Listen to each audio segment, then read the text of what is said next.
بسم اللہ الرحمن الرحیم۔ حضرت سلمان فارسی رضی اللہ عنہ اصفہان کے قریب جیان نامی ایک گاؤں کے رہنے والے تھے۔ آپ کے والد وہاں کے سردار تھے جن کا مذہب مجوسیت تھا، اس لیے آگ کی پوجا کرتے تھے۔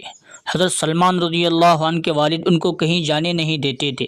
ایک مرتبہ ان کا باہر جانا ہوا۔ انہوں نے گرجا میں عیسائیوں کو عبادت کرتے دیکھا۔ انہیں عیسائیوں کا مذہب پسند آیا اور عیسائیت اختیار کی، مگر دلی اعتبار سے مطمئن نہیں تھے۔ دین حق کی تلاش میں وہ اصفہان سے شام آئے، کچھ عرصہ یہاں قیام رہا، پھر موصل نامی شہر میں پہنچے۔ وہاں ایک پادری کی خدمت میں چند سال رہے، پھر وہاں سے دوسرے شہر نصیبین میں ایک پادری کی خدمت میں رہے، وہاں سے اموریہ نامی شہر میں ایک گرجا میں رہے۔ یہاں کے پادری سے معلوم ہوا کہ عرب میں آخری نبی صلی اللہ علیہ وسلم کے ظہور کا وقت قریب ہے۔ وہاں ایک قافلے کے ساتھ عرب روانہ ہوئے۔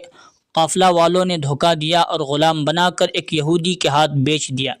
اس یہودی کے ذریعے مدینہ منورہ پہنچے۔ حضور صلی اللہ علیہ وسلم جب ہجرت فرما کر مدینہ طیبہ تشریف لائے تو حضرت سلمان رضی اللہ عنہ نے اسلام قبول کر لیا۔ حضور صلی اللہ علیہ وسلم نے حضرت ابو درداء رضی اللہ عنہ کو ان کا دینی بھائی بنایا تھا۔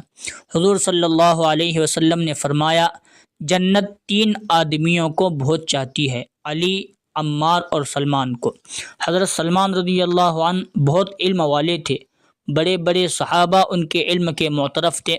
حضرت عمر رضی اللہ عنہ نے ان کو عراق کا گورنر بنایا تھا، لیکن ان کی زندگی میں وہی سادگی باقی رہی جو پہلے تھی۔